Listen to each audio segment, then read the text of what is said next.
Welcome to Business as Unusual. This is the live stream, as we just experienced a few minutes ago with a few technical difficulties, but we're going to explore all kinds of pressing issues and emerging trends that are shaping the business landscape.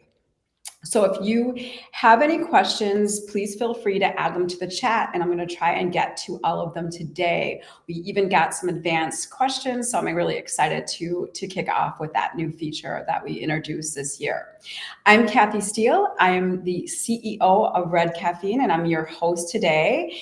And for those of you that are unfamiliar with Red Caffeine, we are a growth consultancy, and what that means is that we build and execute growth strategies for ambitious mid-market organizations.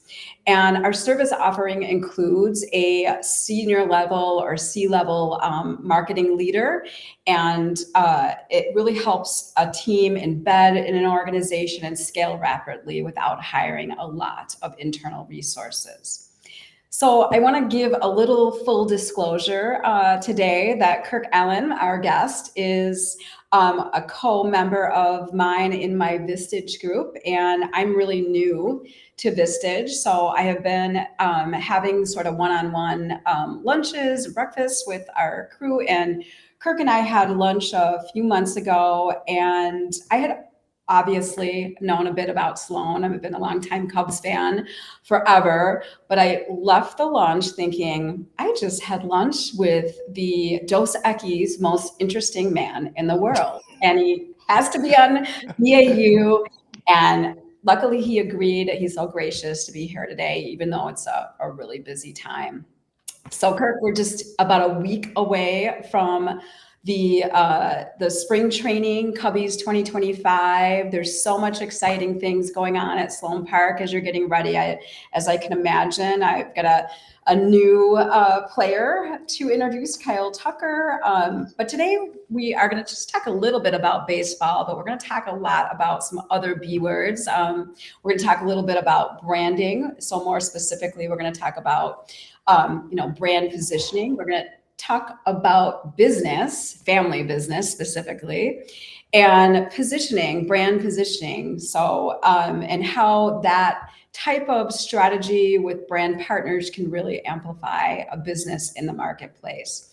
So officially welcome, Kirk. Thank you very much, Kathy. It's nice to be with you. Yeah, we're so thrilled to have you. And would you share with our guests and attendees just a little bit about you and Sloan and a kind of secret that's not on your professional bio. Sure. So I am one of three brothers. All three of us work in the business. I'm the oldest. And we are the fourth generation at Sloan Valve Company. Sloan Valve Company was founded in 1906 by our great-grandfather, William Elvis Sloan. And in the fifth generation of the company, we actually have an Elvis in Luke Elvis Allen, who is my youngest nephew. But we've been in business for many, many years. We've always been located here in Chicago. We're largely a U.S. Commercialized product offering, although we have exported to over 72 countries over that entire time. And I am a co-president and CEO. My brothers are both co-presidents with me and CEOs, and we've been operating as the Office of the President since 2008. Sloan manufactures commercial plumbing products. So any commercial or institutional building you go into, you're likely to see our flushing systems. Guys on the call are really familiar with standing at the urinal and doing this or having it flush on its own. We have a very large market share in the U.S. market for that and are growing our international presence as well. Yeah, just a fabulous story. So thank you so much. Well, I'm going to kick off with asking a question from somebody, that we're familiar with in the network, Kathy Carroll. She's a former mentor of mine. She's an author and coach in family business. And she asked just such an interesting question. I think there's just so much legacy. There's so much tradition. So how do you kind of balance that tradition and innovation and structure with more flexibility and customization? So how do there's a lot of tension in what we did and where we came from and those historical foundational roots. But businesses have to evolve, they have to change. So how do you really balance those types of tensions in an organization where you're working with your brothers or other family members? Well, I would say that it is an interesting balance because tradition is very important at Sloan Valve Company. You can't be a family business for 119 years without having a lot of traditions. I would say I come at the question a little bit more. Instead of using the word traditions, there have been a number of habits. And so not all the habits were particularly good. When my brothers and I took over, we endeavored to steer the business in the direction of being a process focused and process driven business. It had not been that way up until that point. It was really the hard work of all the people that were there, and we needed to, in order to grow and continue to remain strong, we recognized that we needed to systematize what we were doing in a more meaningful and practical way. But in deference to the tradition, we always try to be very respectful and cognizant of how what we're doing affects our employees. So I think we've been able to strike that balance. Also, when it comes to, comes to innovation, our father realized in the early 80s that, we were a one-trick pony. We had the flush valves, and that was it. And new competitors were coming into the marketplace. Margins were getting squeezed. We needed to really expand our product offering, and so he spearheaded the initiative to get into sensor-operated plumbing.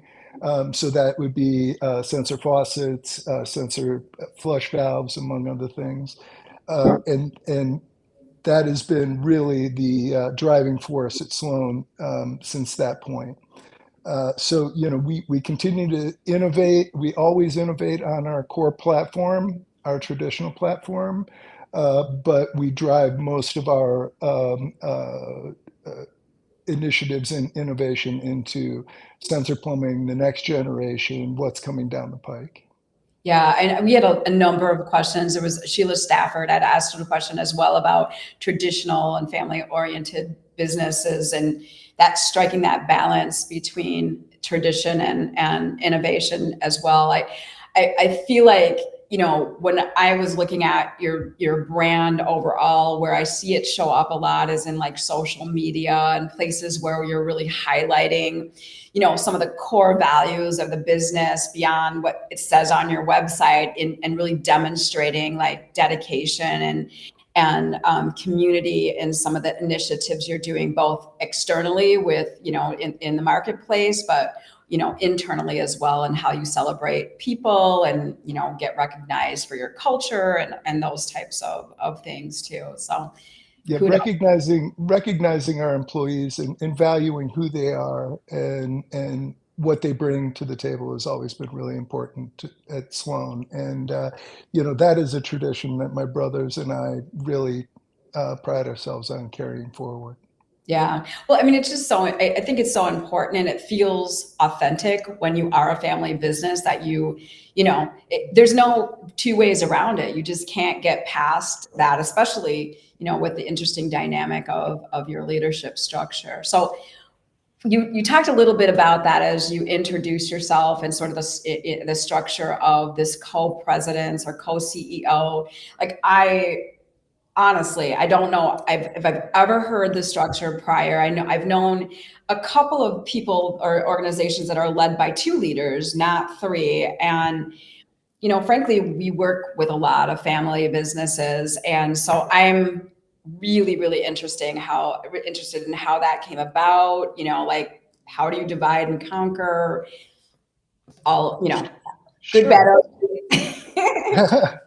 um, well, first of all, I will say that my two best friends in the whole world are my two brothers. We live in a about a mile and a half triangle here on the North Shore, and our families are close, our kids are close, and we see each other all the time. We talk to each other and socialize. So there was a connection between the three of us before we marched down this road. But what took us in this direction most specifically was in 2001. Well, start a little bit before that.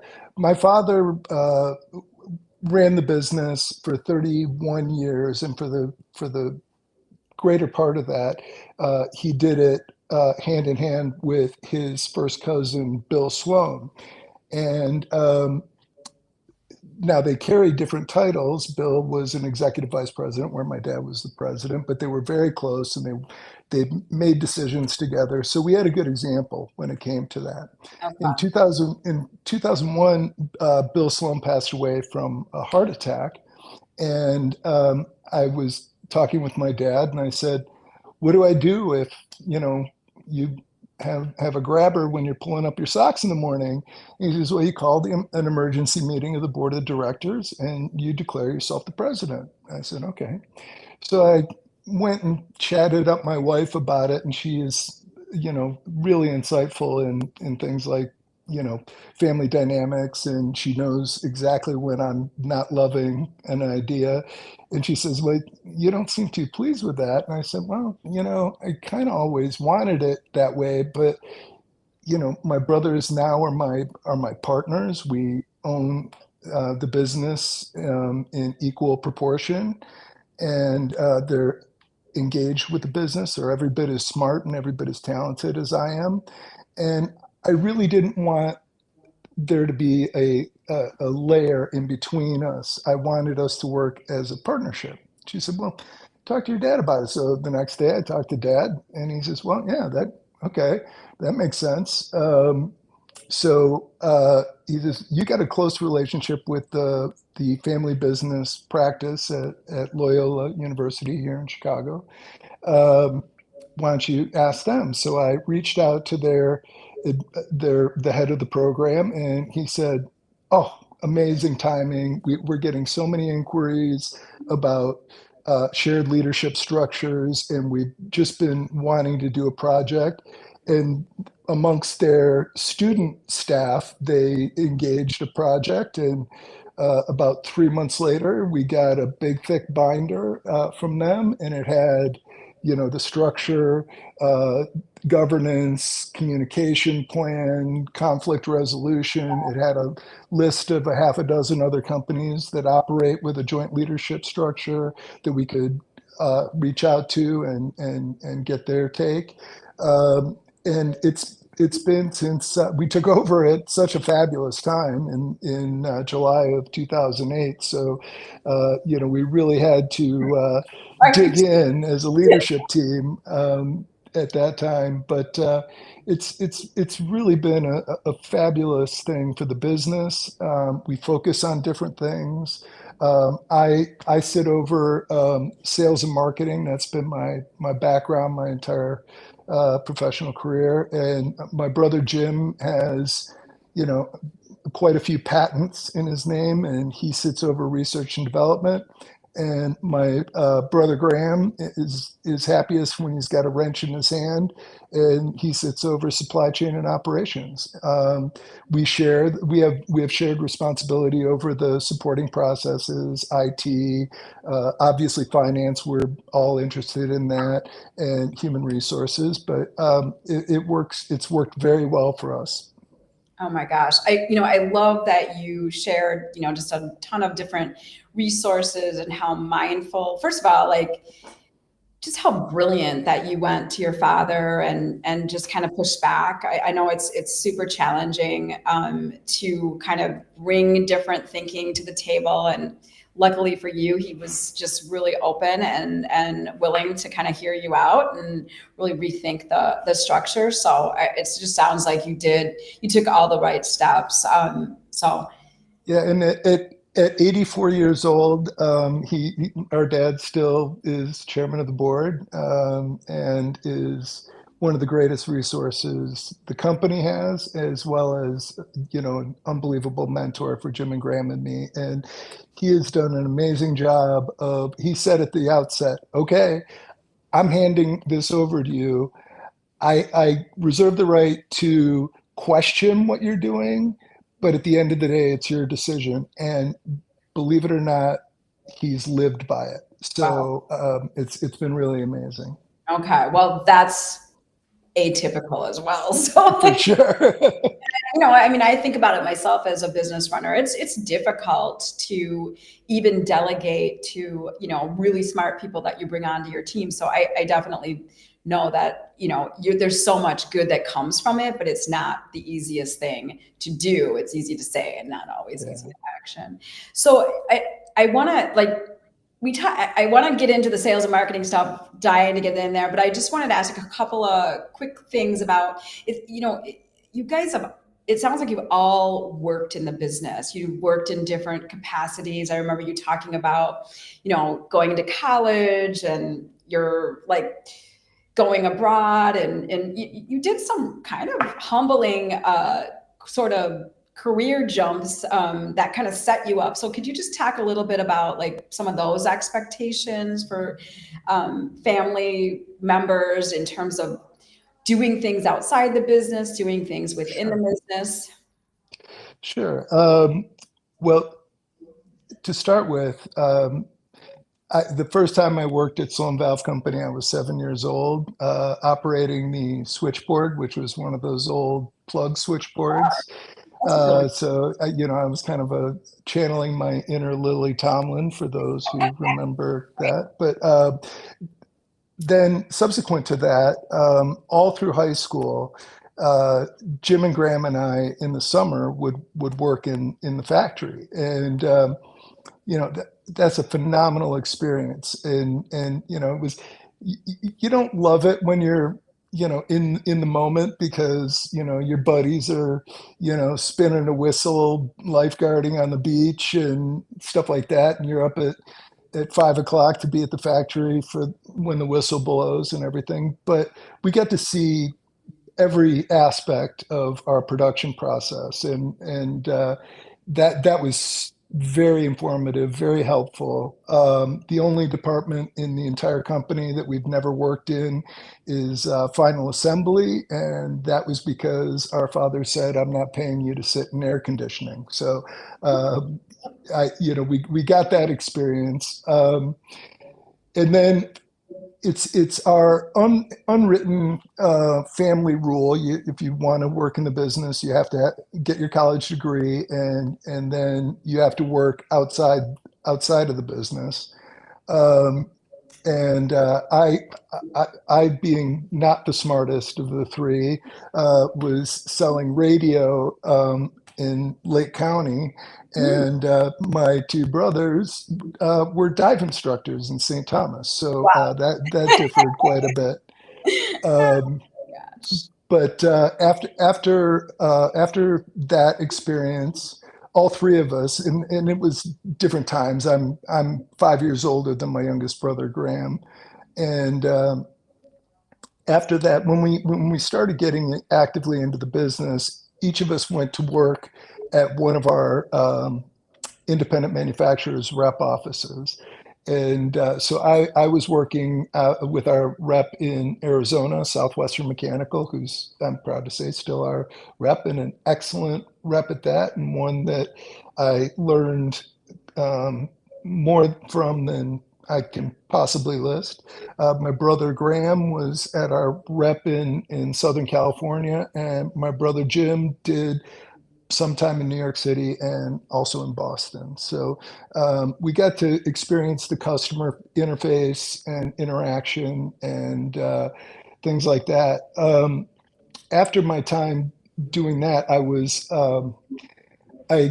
engaged. My dad. I was voluntold to that I needed to go and start a joint venture down in Mexico to open up our Mexico operation. We did that joint venture with Moen Fawcett, and it was a great relationship for the time that it ran. Um, Moen, after about 10 years, Moen started focusing more on retail, which is not our ball of wax. So we went on our own and formed Sloan in Mexico, and it's been an incredible growth engine for the business, and is one of our strongest international markets to this day. Yeah.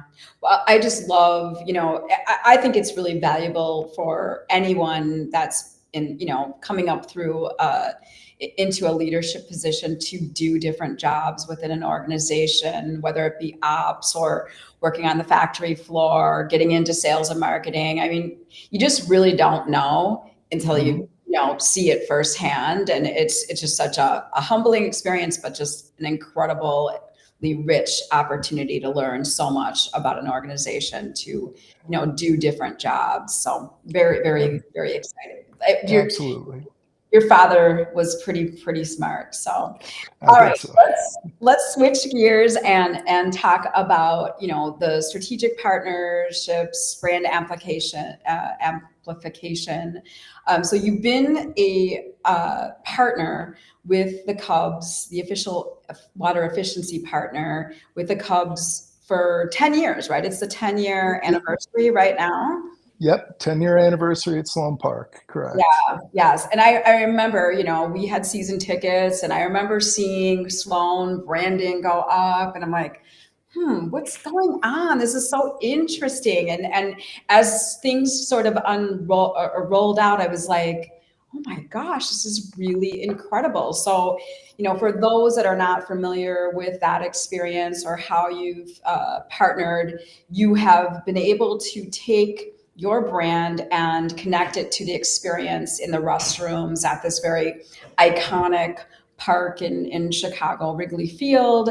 And so talk a little bit about, this, how this idea came to be and, just sort of kind of the, who thought of it and how it came to be. Sure, sure. Well, uh, even long before the partnership, my brothers and I had some very close friendships with some senior execs at the Cubs in the marketing department, largely, and Sloan has been in Wrigley Field since before there was ivy on the walls. So Oh, we've been there, but they were planning the new spring training facility. They were planning some the significant renovations that they've done to Wrigley Field, and my middle brother Jim and I both went to school at Arizona State, so we have a connection down there in that regard. And these friends at the Cubs were certainly aware of that, and we got pitched on taking the naming rights down there, and it really kind of coincided with an interesting dynamic in our marketplace. That being that, you know, we invented the flush valve. So, it's like Kleenex. People in the industry call it a Sloan valve, even if it's not ours. And that group of engineers and specifiers that had that kind of recognition of our brand and our product offering were starting to age out. and engineers and specifiers were coming into the marketplace that never knew anything, but there are a number of different companies that make these products. So we realized that we needed to draw their attention to the Sloan brand and get them connected in a meaningful way, so that we could have the opportunity to present the value of our products and offering. So in what was it, 2014, late 2014, we made the decision to take the naming rights opportunity in Arizona. So it went from being Cubs Park to being Sloan Park. And this is, as Kathy mentioned, this is the 10-year anniversary of that engagement. And then shortly on the heels of that was the major renovation at Wrigley Field. And part of that renovation was updating all the bathrooms. And so we had a great opportunity to be a part of that. We worked very closely with Populous, the architect that designed the renovation. And I think that we've demonstrated our value in guiding product selection and things like that, and getting what the specifier wanted on the job to kind of match the look, and all those sort of things. So it's been an outstanding relationship, between for us on our side, and I think the Cubs would say the same on their side. Yeah, I feel like, once, because I felt like at first I was seeing it all kind of unfold, but once you see your brand sort of connected, you can't unsee it. Like, I don't think I ever looked at a faucet label before, but now when I go to O'Hare, I'm like, oh my gosh, Sloan, like it is so, you can't unsee it. And I think that's Mm. really the incredible story, is how, even though, you're not only in front of specifiers when you're at Wrigley, you just became such a common brand and recognizable to so many through these types of partnerships. And so talk a little bit about, you have also some like really not in your face but messaging, and it's not just in Wrigley or in Sloan Park. You've got it in other locations where you sort of highlight efficiencies, but it's always Sloan, and a tagline or something like that. Talk a little bit about some of the placements of messaging throughout those types of experiences. Well, in spite of the fact that our product offering and our sales strategy is expanding beyond just the flush valves and faucets, the water and water conservation is really the underlying strength and virtue at Sloan. If you go back to the very first valve produced in 1906, that was a water conservation product because it was replacing the tank on the wall with the pull chain, and those would fill with 7, 8, 9, 10 gallons of water. And here you have a valve that uses the line pressure in the building to flush instead of the weight and gravity of the water to do the flushing. And so it was really kind of a novel technology, but it also saved quite a bit. And I think everybody, everybody's had the experience of their toilet won't shut off at home and stuff like that. Parts wear and things run like that. Those tanks on the wall back at the turn of the last century were notorious for leaking. So on top of flushing 11 gallons of water every time they flushed, they leaked like a sieve. So there is a strength in water conservation, and that's why our tagline is "Water connects us," and we feel that really rings true, particularly today. Water scarcity is at unheard of levels all around the world.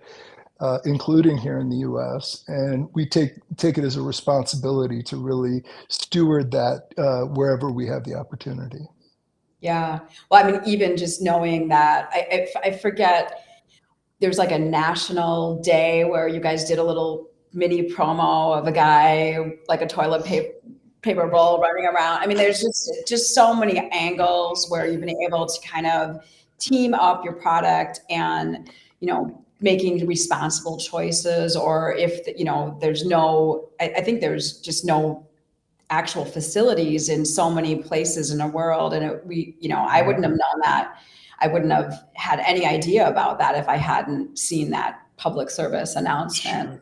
Sure. And we've expanded our view of where we historically were water conservation focused. We're now sustainability focused in general, and you know we endeavor to make buildings more efficient, easier and better to occupy and utilize. And we try to minimize waste. Our flush valves are manufactured with 98% recycled content, so it's inherently a reuse product, and so we endeavor to follow a sustainable path whenever we can. Yeah, I love it. I think the other thing that stands out to me is just how authentic it feels to. It's not just gimmicky. It's truly like who you are. It feels like you truly love baseball. You're going to be there all season. Like, I mean, so it's not outside of the lane. And it seems like to me, and we didn't really talk about this, but I'm starting to see that you're using this type of partnership and alliance with not only your case studies, but is this something that you're, using as part of your overarching awareness strategy in other facilities where you're doing the installation of your products, like NBA Los Angeles Clippers, Logan Airport in Boston. Those were some of the case studies I saw about rethink the restroom. Yeah, we realized, the relationship with the Cubs opened our eyes to the value of putting that sponsorship together, putting our brand in front of people.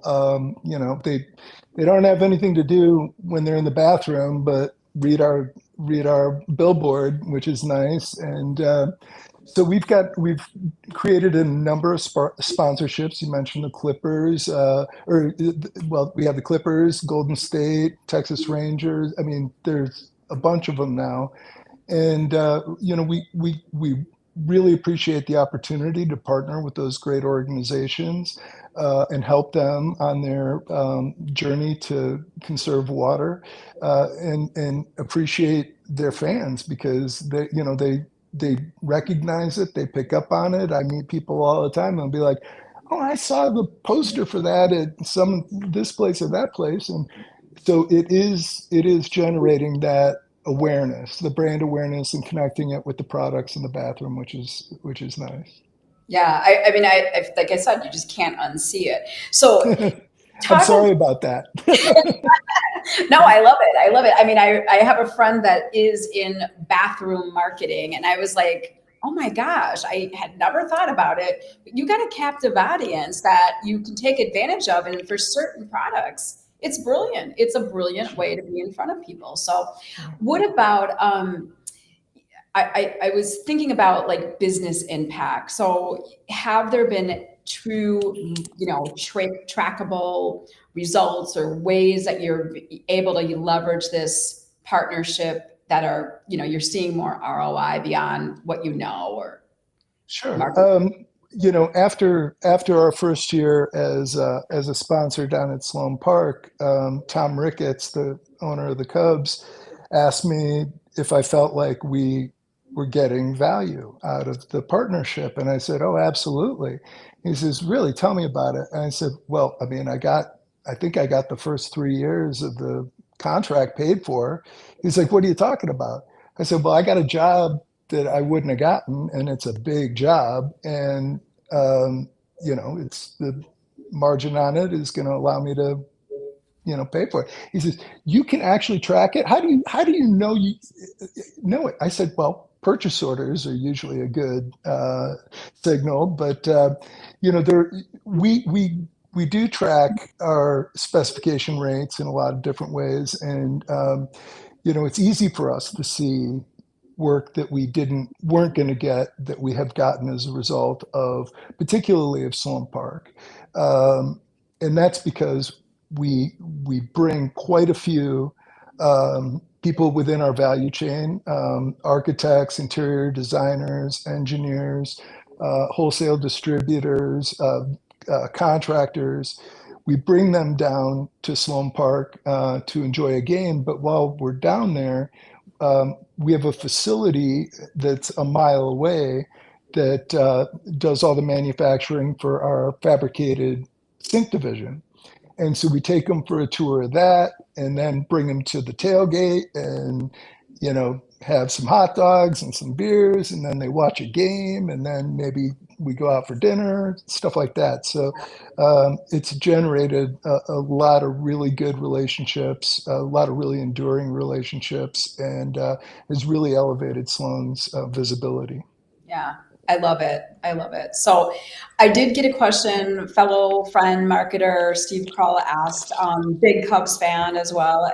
In addition to sponsorships, and is there other ways that you're identifying to get in front of prospects in the target market? Like, can you talk a little bit about some of the other things that you've done to increase? We really focus on on demand generation, a lot of different ways. We're represented in the U.S. market and many international markets by independent manufacturers, reps, and their job is to create demand and pull it through local distribution. So we've always done that. We have always done a lot of training. We do a lot of support. We host a lot of events with local chapters of AIA or the design community. So those things, those are things that we've always done that we continue to do. One of the newer things that we've done that has been really, really impactful is we created a mobile showroom. So we have a trailer showroom. It's really nice, done all on the inside. It's really pretty, and it travels around the country and from rep territory to rep territory. And the rep is, schedules it with a firm or at a location and invites people, and they get to walk through and see all the things that we offer. And so we'll typically have someone, one or two people from the rep firm will be there, and then a regional person that's a Sloan employee will be there and talking about the different products and how to get them specified and what options are available. So it becomes a little bit of an educational opportunity as well as just a product showcase, and that has been phenomenal for us. Yeah, I love that idea. I honestly, love your showroom experience. I hope we can have a Vistage meeting there and experience that. But it looks like there's a lot of interactivity that's baked into that experience, as well as product placement and optionality of some of your products too. So yeah, it's amazing when we've been around for 119 years, and we have people through our showroom or through the mobile showroom, and they say, God, I've been specifying your products for 30 years. I never knew you made that, and so it's a great opportunity. Yes, the plague of everyone that does more than one thing. That's why I wanted just hot dogs with no ketchup, of course. But so, thinking about that, there are competitors in the space. So, and you are privately held, and I believe you shared that there are some competitors that have taken on private equity investment to scale. Like, how are you staying nimble, or beyond some of the things we've already talked about? How are you competing against somebody that may be more well capitalized, or what's the strategy there? We are a privately held business, and so by dint of that fact, in large measure, we're within capital constraints that a lot of our competitors aren't. Our three largest competitors are publicly traded, so they have large war chests and can really spend in the marketplace. But I think that our advantage, being a family business, affords us the opportunity to look out further into the future. So often in publicly traded businesses, you're um, a slave to the quarterly call, and if something's not performing within a quarter, it gets canned. And so we can look 4, 5, 6, 10 years out in the future, and we can make a play in a marketplace and not have to have the immediacy of returns that a publicly traded company would need to have, or a private equity firm would need to see. So I think that's our biggest advantage. Yeah. Okay. Well, I appreciate, and I think for other smaller organizations that are kind of the David Goliath scenario, we always like to hear, those are, to me, being more nimble, being more scrappy, being more hungry. And when you're a smaller business, you play a lot harder sometimes than the guys that are just being fed opportunities. So Well, I think one of the things that is kind of a projection of the culture of the family is we really preach intimacy with the customer and really understanding what they need, and they're really there is no to a customer from Sloan. I mean, if they've had something that's way out of warranty and they're having a problem with it, we take care of it, and the marketplace knows that. And so we are super responsive to customer needs, whether it's training or support in the field.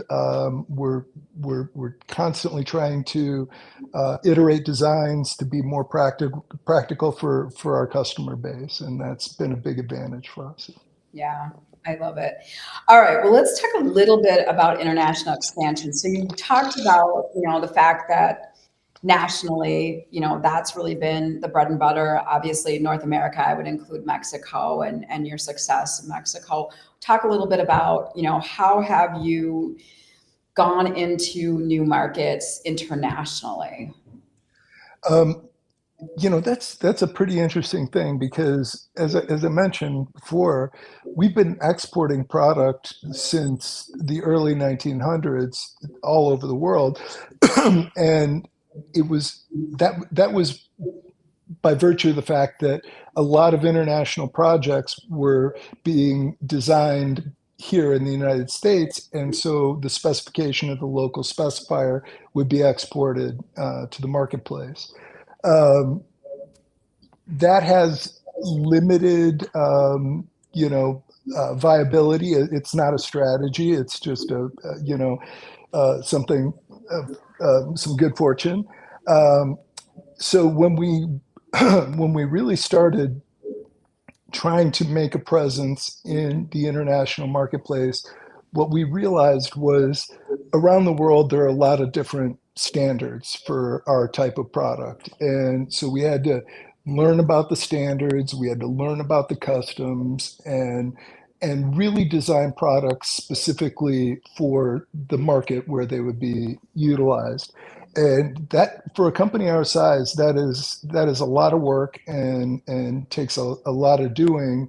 And our penetration, what I would say, our meaningful ongoing penetration into the foreign markets, kind of represents that. It's still a small percentage of our overall sales, but every year it's growing. And so really learning, really doing that marketing, and listening to the customer, learning about the standards, learning about the common practices, and things like that. That's the biggest part of the project. Yeah. I mean, again, it is.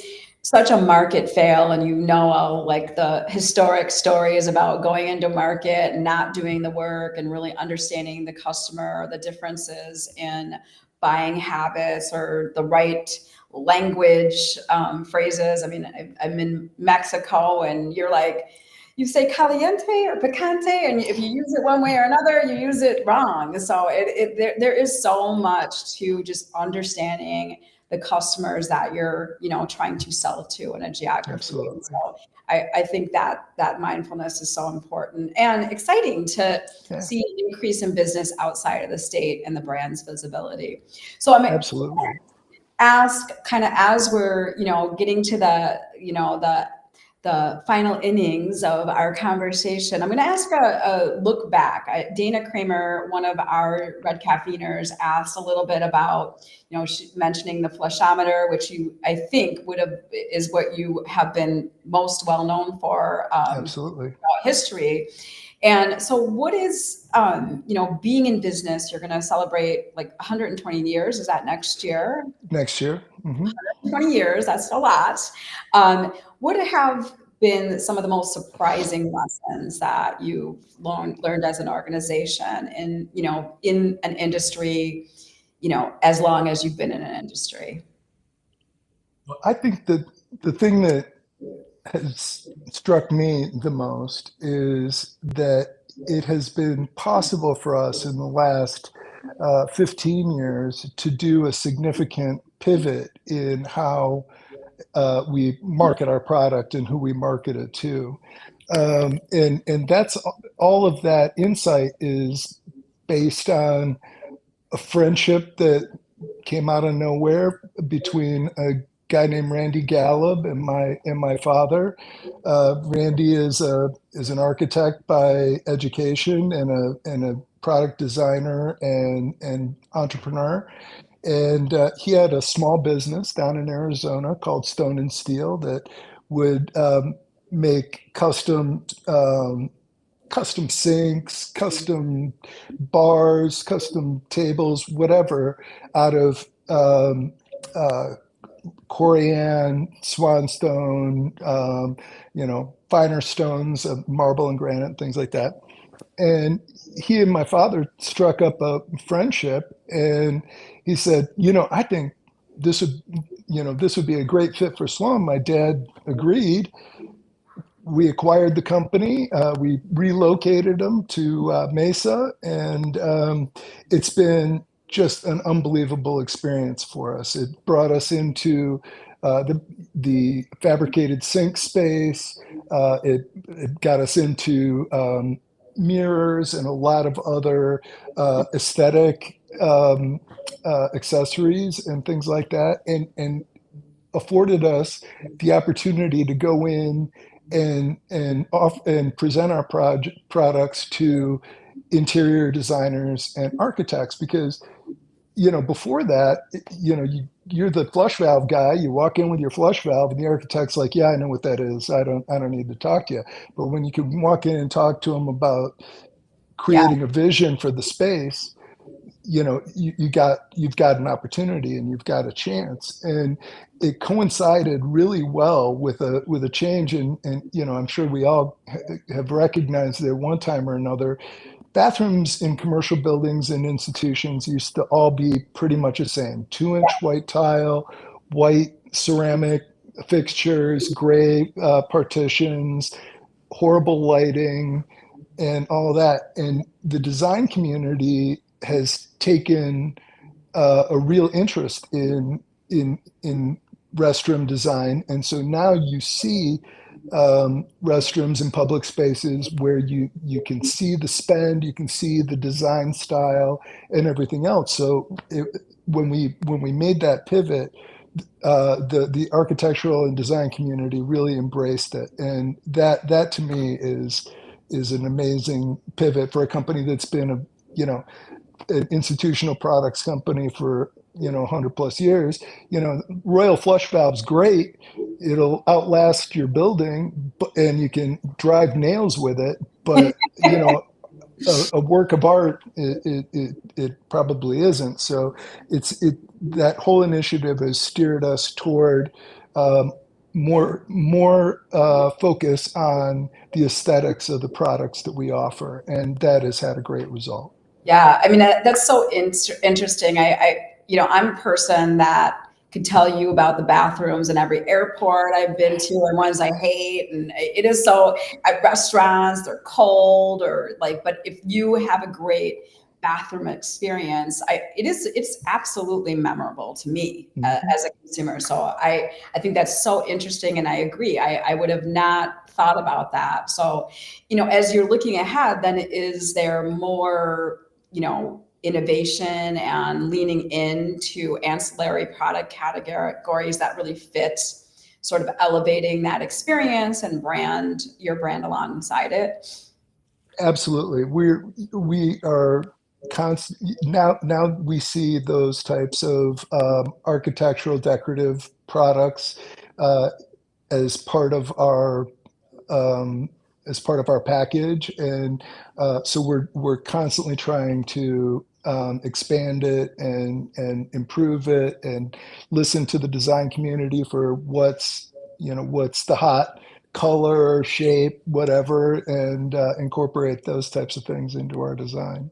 Yeah. Well, I mean, as I said, I really am hopeful to get a chance to visit the showroom. I'm sure I will have to ping you for that when I'm back in Chicago, and I can't wait to join you in Mesa for the spring training. It's going to be a cool experience. I've been to the park. It's just such a it's like mini Wrigley, and but it's got its own different vibe, and so I'm really, really looking forward to Well, we're really looking forward to having you, and what you haven't experienced down there is our tailgate, which is probably one of the best tailgates in sports. So you'll really get a kick out of that. So we're looking forward to having you, Kathy. All right. Well, thank you so much. Thanks so much for sharing so much, really interesting information. I hope everyone agrees with me that you are one of the most interesting men in the world.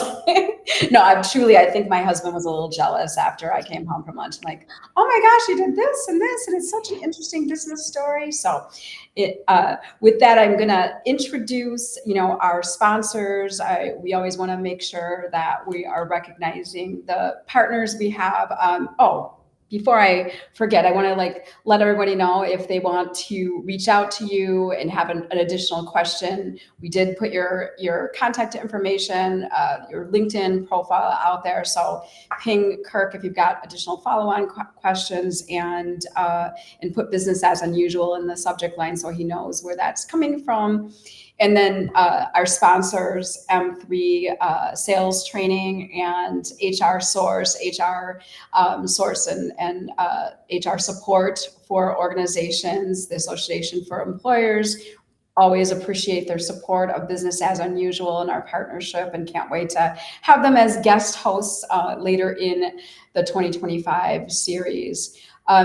As we're thinking about next month, I'm really excited to talk about this next topic.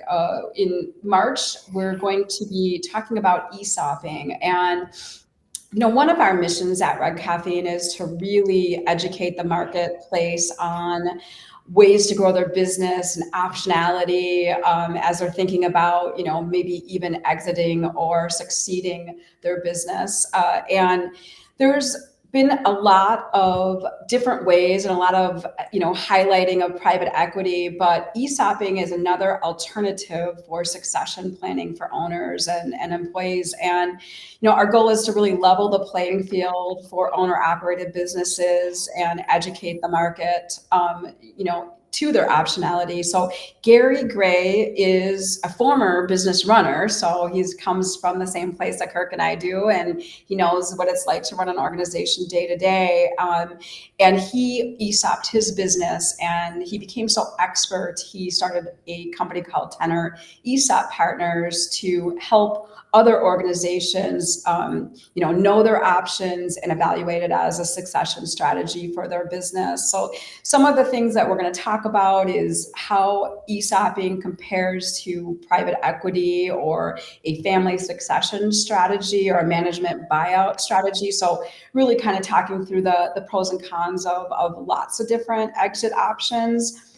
We're also going to talk about, the ability as an ESOP to provide both the owner and employees an opportunity to build wealth or, to achieve wealth in from their organization. So it's a pretty cool winning equation when it's done well. And then we're going to take everyone through this live business case that's going to really outline what an ESOP transaction could look like. So what a kind of a minimum EBITDA would look like, the right, kind of business size to start to consider ESOP as an option. And then we'll take you through, what to expect during the process.